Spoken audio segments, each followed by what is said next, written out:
আগামী নির্বাচনে জনগণকে হ্যাঁ না ভোটের বিষয়টি বোঝানো বড় চ্যালেঞ্জ মন্তব্য করে তথ্য মন্ত্রণালয়ের সচিব মাহবুবা ফারজানা বলেছেন, জনসংযোগ কর্মকর্তা এবং আঞ্চলিক তথ্য কর্মকর্তাদের এই ব্যাপারে গুরুত্বপূর্ণ ভূমিকা পালন করতে হবে। বৃহস্পতিবার সচিবালয়ের তথ্য অধিদপ্তরে এক মত বিনিময় সভায় কথা বলেন তিনি। সভায় প্রধান তথ্য কর্মকর্তা মোহাম্মদ নিজামুল কবির সভাপতিত্ব করেন।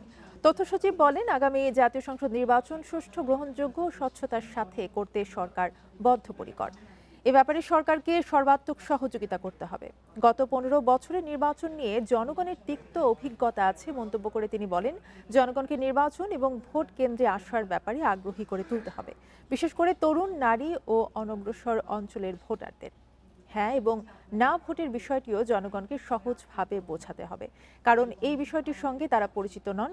তথ্য সচিব আরও বলেন, গুজব এবং অপতথ্য দূর করতেও তথ্য কর্মকর্তাদের বিশেষ ভূমিকা রাখতে হবে। এ সময়ে কর্মকর্তাদের নির্বাচনী আইন ও নিয়ম কানুন সম্পর্কে জেনে নেওয়ার অনুরোধ জানান তিনি। তথ্য সচিব জানান, এবারের নির্বাচনকে সামনে রেখে নির্বাচন কমিশনের সাথে মিলে প্রচারণার কাজটি করবে তথ্য সম্প্রচার মন্ত্রণালয়। নির্বাচন উপলক্ষে 30টি জেলায় সাংবাদিকদের প্রশিক্ষণের ব্যবস্থা করা হবে বলেও জানান তিনি।